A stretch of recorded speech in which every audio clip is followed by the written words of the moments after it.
አሰላሙ አለይኩም ወረህመቱላሂ ወበረካቱሁ። ውድና የተከበራችሁ ተመልካችና ተከታታዮች እንግዲህ ይህን የምታዩት በኡርጌሳ አካባቢ ቀይ አፈርና ናስስ ሜዳ ተብሎ በተለምዶ የሚጠራው አካባቢ ላይ የመብራት ዝርጋታ በአዲስ መልክ ስራ የተጀመረ መሆኑን ከዚህ በፊት በተለያዩ ቪዲዮዎችና ፕላትፎርሞች እንዲሁም ሶሻል ሚዲያ ገጾች ላይ የገለጽን ነበር።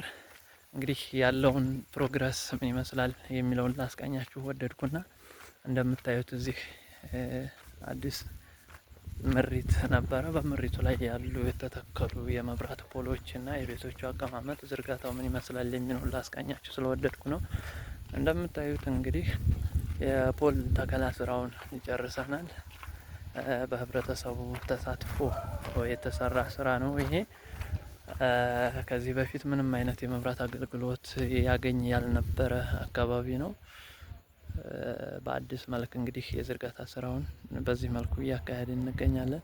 በቀጣይ መስመር የገመድ ዝርጋታ ከተዘረጋ በኋላ ቀጥታ ቆጣሪ ክፍያ በመክፈል ወደ መብራት አገልግሎት ተጠቃሚነት ደረጃ የምንገባበት ሁኔታ ነው የሚኖረው። እንግዲህ ከዋናው አስፓልት ዚህን ያክል ይርቃል። ታች ላይ የሚታየው ባጃጆች ሲያልፉ ይታያሉ ብዬ አስባለሁ። እና ከዛ ጀምሮ እስከዚህ ድረስ ያለ ቦታ በኡርጌሳ 01 ቀበሌ መሪ ማዘጋጃ ቢሮ አማካኝነት ፕላን ተሰርቶላቸው የተሰሩ ቤቶች ናቸው። በዚህ እንግዲህ የውሃና የመብራት አገልግሎት ተጠቃሚ ሳይሆኑ ለ10 አመታት ያክል የቆዩ አካባቢዎች ናቸው። ከሞላ ጎደል የውሃ አገልግሎት ሲያገኙ ቆይተዋል። አሁን ላይ የመብራት አገልግሎቱን እንግዲህ ለማስጀመር የተለያዩ ጥረቶችን በማድረግ ላለፉት 3 ወራቶች ስንሰራ ቆይተናል። አሁን ላይ የደረሰበት እንግዲህ ይሄንን ይመስላል። እዚህ አካባቢ ቤት ያላችሁ ተመልካቾች ወይም ቤት ወይም ቦታ ያላችሁ የምታውቋቸው ሰዎች ካላችሁ ከተመልካቾች ያለውን ፕሮግረስ በዚህ መልኩ በማየት ለቀጣይ ምን ማድረግ አለብን የሚለውን እንግዲህ አስተያየትም ካለ እሱንም እንቀበላለን። የሚሰራው ስራ ይሄን ይመስላል።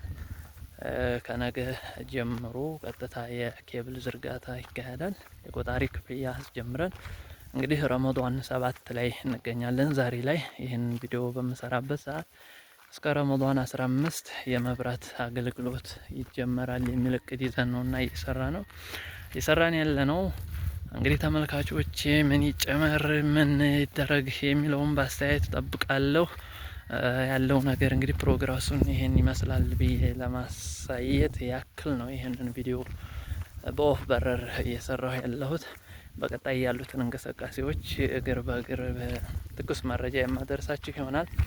በያላችሁበት ሰላማችሁን ያብዝልኝ። ሰላም ሁኑ ውድ እና የተከበራችሁ ተመልካቾቼ። መስክ ላይ ሁኜ ነው ሪከርድ እያደረኩ ያለሁት። ብዙ ቻሌንጆች ይኖራሉ። እንግዲህ በቀጣይ አስተካክዬ የማቀርብ ይሆናል።